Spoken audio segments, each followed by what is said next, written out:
Friends, welcome to daily answer writing session, जिसमें हम important questions को डिस्कस कर रहे हैं regarding the GS point of view. So आज का जो डे है, डे 15 का क्वेश्चन हम डिस्कस करेंगे। It is related with the higher education और उसका आउटपुट क्या निकलेगा। क्या हायर एजुकेशन हमारे यहाँ पे क्वालिटी एजुकेशन हम प्रोवाइड कर रहे हैं। रिसेंटली आपने सुना होगा कि ड्राफ्ट जो पब्लिश किया गया था by the UGC regarding the higher education, ठीक है, जिसमें फॉरेन कैंपस जो है यूनिवर्सिटीज़ के, उनको इनविटेशन की बात की जा रही है, राइट। तो उसके अकॉर्डिंग ही क्या ये हायर एजुकेशन सिस्टम हमारे यहाँ पे एक लायबल सिस्टम है for specifically generating ample amount of jobs employment in India today. तो उसके रिगार्डिंग क्वेश्चन है, देखते हैं हम आज क्वेश्चन को। जो क्वेश्चन है, क्या कह रहा है क्वेश्चन, पहले क्वेश्चन को समझ लेते हैं और उसके बाद फिर उसका डिस्कशन देखते हैं हम। So question specifically focused on in higher education, India has made significant progress in increasing gross enrollment ratio। तो हायर एजुकेशन के कंटेक्स्ट से हमारा जो एनरोलमेंट रेशियो है उसमें तो हमने बहुत सी प्रोग्रेस की है, specifically regarding the tertiary education. So primary education पता है हमें, सेकेंडरी एजुकेशन पता है, टर्शियरी एजुकेशन स्पेसिफिकली आता है कॉलेज और यूनिवर्सिटी लेवल का, जिसको हम कहते हैं tertiary level of education. So however we need to drive higher quality in the system, लेकिन फिर भी हमें इस एजुकेशन सिस्टम में, जिस टर्शियरी एजुकेशन सिस्टम की हम बात कर रहे हैं, वहां पे हमें स्पेसिफिकली एक तरीके का क्वालिटी ड्राइवर जो है एक तरीके से मेंटेन करना जरूरी है। This is the first part of question.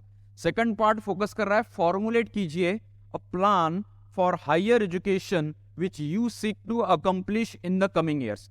और आपके सजेशंस पूछे गए यहाँ पे क्वेश्चन में, स्पेसिफिकली देखो ओपिनियन बेस्ड क्वेश्चन है ये।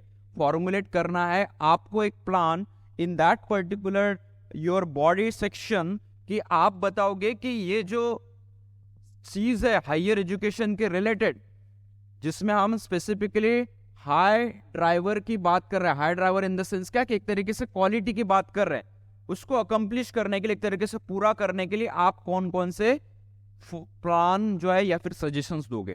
सो दिस इज द क्वेश्चन जो आपको अंडरस्टैंड करना है स्पेसिफिकली। तो फर्स्ट पार्ट हम फोकस करेंगे कि इंडिया ने जिस तरीके से सिग्निफिकेंट प्रोग्रेस किए ग्रॉस एनरोलमेंट रेशियो के तहत, उसको हम स्पेसिफिकली आप इंट्रो में मेंशन कर सकते हो। सेकंड पार्ट जो हम बॉडी में स्पेसिफिकली मेंशन करेंगे वो टर्शियरी एजुकेशन सिस्टम की या फिर टर्शियरी एजुकेशन के लेवल क्या है इंडिया में, उसको हम स्पेसिफिकली, यानी अब की रियलिटी क्या है, उसको हम एक्सप्लेन करेंगे। और उसके बाद फिर हम सजेशन पॉइंट्स देंगे इन द बॉडी सेक्शन, और इस तरीके से हम कंक्लूड करेंगे स्पेसिफिकली कि टर्शियरी एजुकेशन के साथ साथ हमें ओवरऑल एजुकेशन सिस्टम पर किस तरीके से फोकस करना है, जिसके वजह से हम धीरे धीरे ग्रॉस एनरोलमेंट रेशियो को तो बढ़ा रहे हैं, लेकिन उसके अकॉर्डिंग हमें क्वालिटी, उसके अकॉर्डिंग हमें एम्प्लॉयमेंट, ये सारी चीजें भी मेंटेन करना इन फ्यूचर पर्सपेक्टिव बहुत ज्यादा जरूरी है। So this is the question and this is the answer you have to maintain, right. अब देखते हैं हम स्पेसिफिकली जो डिस्कस किया गया है यहाँ पे आंसर में, जो आप इंट्रो के साथ स्टार्ट कर सकते हो। सो कुछ पॉइंट्स यहाँ पे एक्सप्लेन किए गए ऑलरेडी, जो आपको फोकस करना है in your answer. So to overcome the huge magnitude of challenge, जो एक तरीके का चैलेंज है, only 18% of the engineers are employable in the software sector in financial role specific. यहाँ पे रियलिटी के साथ, जिस तरीके से मैंने पहले कहा आपको कि स्टार्ट विद द रियलिटी कि प्रेजेंट एनरोलमेंट रेशियो क्या है और उसके तुलना में हम जॉब कितने क्रिएट कर रहे हैं, ये स्पेसिफिक स्टांस देके आप एक तरीके से आपका आंसर जो इनिशिएट कर सकते हो। सो इंट्रो में स्पेसिफिकली स्टैटिस्टिक दे दिया आपने, ठीक है, अलग अलग स्टैटिस्टिक दे के आपने इस क्वेश्चन को स्टार्ट कर दिया। फिर हमने बता दिया कि designation of the world class universities क्या है। सो 20, जिसमें 10 पब्लिक है और 10 प्राइवेट है, autonomous governance and focus funding and the oversight based on the independent outcomes like world ranking. तो स्पेसिफिकली हम बताएंगे कि for example China and Singapore में जितने भी यूनिवर्सिटीज है, जो क्वालिटी के साथ साथ, यानी एनरोलमेंट के साथ साथ क्वालिटी एंड जॉब एम्प्लॉयमेंट को भी कहीं ना कहीं एक तरीके से मेंटेन रख पा रहे, बैलेंस क्रिएट कर रहे, यानी जितने एनरोलमेंट रेशियो उसके तुलना में वो साइडली जॉब्स ही क्रिएट कर रहे। तो ये जो रेशियो स्पेसिफिकली, ये कहीं ना कहीं हमें मेंटेन करना जरूरी है। तो एक पॉइंट में उस पर फोकस कर सकता हूँ कि एक तरीके से हमारे यूनिवर्सिटीज के क्वालिटी को हमें मेंटेन करना है, कि इंडिया में अभी भी हम देखते हैं कि बहुत कम ऐसी यूनिवर्सिटीज है जो वर्ल्ड क्लास रिकॉग्नाइज्ड यूनिवर्सिटीज है, राइट। टॉप 200 में भी बहुत ऐसी कम यूनिवर्सिटीज आती है स्पेसिफिकली। अगर हमने IISc बैंगलोर को छोड़ा, IIT दिल्ली, मद्रास, इस तरीके के इंपॉर्टेंट इंस्टीट्यूशंस को अगर छोड़ा हमने, तो बहुत से ऐसे इंस्टीट्यूशंस है जो हमारे टॉप वर्ल्ड रैंकिंग में बहुत कम आते हैं। तो ये रियलिटी स्पेसिफिकली आप मेंशन कर सकते हो related with the higher education.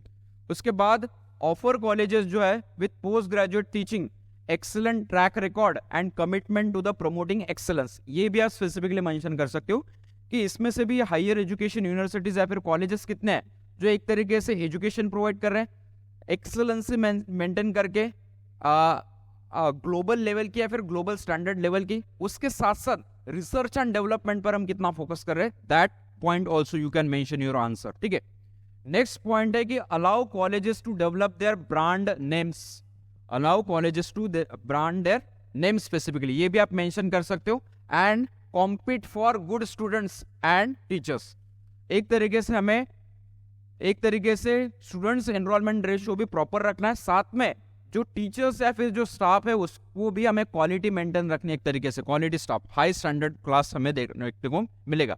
Recently presidency college was converted into presidency university, और इसका एक एग्जांपल भी आप दे सकते हो, मेंशन कर सकते हो। उसके बाद एक सजेशन है reform in the regulatory system, so that is UGC. तो हमारा यूजीसी के द्वारा रिसेंटली मैंने जिस तरीके से कहा कि टर्शियरी एजुकेशन सिस्टम यानी हायर एजुकेशन सिस्टम में इंडिया की जो रैंकिंग है, एक तरीके से इंडिया का जो स्टैंडर्ड है उसको बढ़ाने के कंटेक्स्ट से रिसेंटली ड्राफ्ट जो पब्लिश किया गया था, वो भी आप एग्जांपल दे सकते हो। नेशनल एजुकेशन पॉलिसी NEP 2020 जो कहीं ना कहीं फोकस करता है, एम करता है कि इंडिया जो है एक तरीके का ग्लोबल पावर बनना चाहिए, ग्लोबल गुरु बनना चाहिए in the world perspective education sector में। तो इंडिया को अगर एजुकेशन सेक्टर में एम्पावर करना है, जिस एम के साथ NEP ड्राफ्ट एक तरीके से पॉलिसी बनाएगी, नेशनल एजुकेशन पॉलिसी 2022-20, तो उसका भी सजेशन जो है, उसके भी कुछ इंपॉर्टेंट पॉइंट्स जो है आप मेंशन कर सकते हो आपके आंसर में। ठीक है, नेक्स्ट है introduce a tired system. Tired system में क्या है, फर्स्ट टायर, सेकंड टायर और थर्ड टायर, इस प्रकार से हम टायर सिस्टम स्पेसिफिकली इंट्रोड्यूस करेंगे।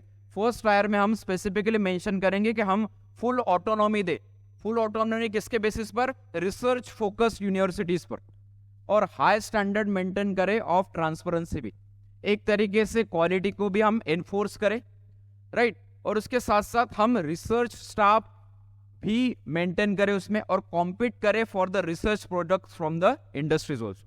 तो हर एस्पेक्ट से आप स्पेसिफिकली फोकस कर सकते हो कि एजुकेशन सिस्टम को हमें प्रमोट करना है, तो वो हर एस्पेक्ट से हो ताकि ग्लोबल स्टैंडर्ड लेवल का हम एजुकेशन सिस्टम जो है प्रोवाइड करने की कोशिश करें, जिसमें एजुकेशन के साथ साथ रिसर्च भी हो जो कॉम्पीट करे वर्ल्ड स्टैंडर्ड्स के साथ। ठीक है, नेक्स्ट है सेकंड टायर। सेकंड टायर में हम स्पेसिफिकली लाइट रेगुलेशंस की बात करेंगे। लाइट रेगुलेशंस किसके लिए होंगे, फॉर द यूनिवर्सिटीज, ये होंगे एम्प्लॉयमेंट फोकस्ड एजुकेशन के कंटेक्स्ट से। ध्यान देना, फर्स्ट है research focused full autonomy, second है एम्प्लॉयमेंट फोकस्ड एजुकेशन यानी एम्प्लॉयमेंट जनरेशन भी होगा साथ साथ, और उसके बाद फिर आते हैं हम थर्ड टायर पर। तो थर्ड टायर में स्पेसिफिकली इन चीजों को हमें क्या करना है, रेगुलेट करना है। अब रेगुलेट क्या करेंगे, उन यूनिवर्सिटीज को whose primary function would to ensure the higher education।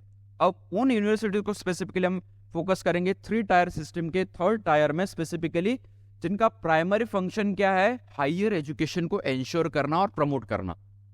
तो इस तरीके से हर लेवल पर हम हर चीजों पर फोकस कर रहे हैं, एक तरीके से हम रेगुलेट भी कर रहे हैं, रिसर्च बेस्ड एजुकेशन को भी फोकस कर रहे हैं, और बाद में फिर सारी चीजों को बाद में यूनिवर्सिटीज जो हायर एजुकेशन को प्रमोट कर एक तरीके से इंश्योर कर रहे हैं, उनको भी हमें एक तरीके से रेगुलेट करना है। ठीक है, next suggestions you can mention, this is regarding the yes reforms eight the state level. जिस तरीके से हम हायर लेवल के या फिर सेंट्रल लेवल पर हम रिफॉर्म की बात कर रहे हैं, तो स्टेट लेवल पर भी हमें फोकस करना पड़ेगा और स्टेट लेवल पर भी रिफॉर्म की हम बात करेंगे। So you can mention regarding the reforms eight the state level also. So carried out through the incentivisation by the RUSA. RUSA क्या है, राष्ट्रीय उच्चतर शिक्षा अभियान, जो गवर्नमेंट ऑफ इंडिया के द्वारा इंपॉर्टेंट फ्लैगशिप एक तरीके का अभियान, एक तरीके का प्रोग्राम है जो स्पेसिफिकली स्टेट लेवल पर हायर एजुकेशन सिस्टम को बढ़ावा देने का काम करता है, to boost the higher education at the state level. ठीक है, सो ये स्पेसिफिकली आप मेंशन करोगे आपके आंसर में। नेक्स्ट है establish a system for of projects and scholar specific research grants. हमें साथ में जो फेलोशिप्स है, ग्रांट्स है, उस पर भी हमें फोकस करना पड़ेगा। सो फेलोशिप्स, गवर्नमेंट ऑफ इंडिया के द्वारा बहुत सी प्रमोट्स की जाती है स्पेसिफिकली हायर एजुकेशन के लिए। साथ में जो इंपॉर्टेंट रिसर्च बेस्ड इंस्टीट्यूशन है उनको भी ग्रांट दे जाने की बात की जाती है, ठीक है। So a system of public funding for research in specific areas of public importance has driven much of the innovation in the science and technology. Clear है पॉइंट। तो ये स्पेसिफिकली हम एक तरीके के प्राइस सिस्टम को भी इनिशिएट कर सकते हैं, जिसके वजह से क्या होगा कि एनकरेज होंगे रिसर्चर्स डिफरेंट सेक्शंस के, जो कहना कि रिसर्च के लिए उनको एक तरीके से फंडिंग मिलेगी, एक तरीके से प्राइज मनी मिलेंगे, एक तरीके से उनको एक supportive financial assistance system provide की जाएंगे। So these are the important areas you can mention your answer regarding the suggestions for the effective implementation of that particular areas regarding the higher education in India, ठीक है। Next आप focus कर सकते हो कि increase focus on the vocational and professional led education. जिस तरीके से हम आज देखते हैं कि इंडिया में बहुत से ऐसा जो ट्रेडिशनल सिस्टम है वो कहीं ना कहीं जॉब जो है, एम्प्लॉयमेंट जो है वो कम तुलना में प्रमोट कर रहा है, एक तरीके से जनरेट कर रहा है।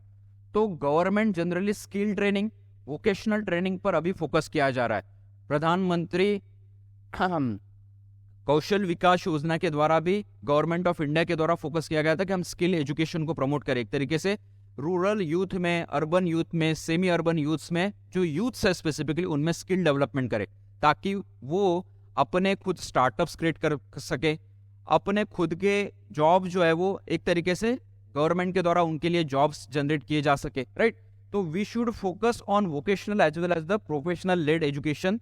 This point also you can mention your answer regarding the suggestions point of view. So these are the important areas जो आपको मेंशन करने आपके आंसर में फोकस किया जा रहा है। आंसर ध्यान दो, फोकस किया जा रहा है, जो क्वेश्चन है वो फोकस किया जा रहा है 3 एरियाज पर। हमें हायर एजुकेशन पर फोकस करना है। So first area you can focus in that particular area. Gross enrolment ratio के साथ मैंने कहा कि आपको एक तरीके से क्वालिटी मेंशन करनी है, क्वालिटी एश्योर करनी है। क्वालिटी एश्योरेंस के लिए आप इंपॉर्टेंट स्कीम्स जो रिसेंटली लॉन्च की होंगी उसको भी आप मेंशन कर सकते हो। एनईपी नेशनल एजुकेशन पॉलिसी 2020 का आप जिक्र कर सकते हो। रिसेंटली जो यूजीसी के द्वारा ड्राफ्ट लागू एक तरीके से जारी किया गया था रिगार्डिंग द हायर एजुकेशन, तो उसको भी आप मेंशन कर सकते हो। These are the important areas. और सजेशंस या फिर प्लान के लिए जितने भी हमने इंपॉर्टेंट एरियाज देखे उसको आपको मेंशन करना है।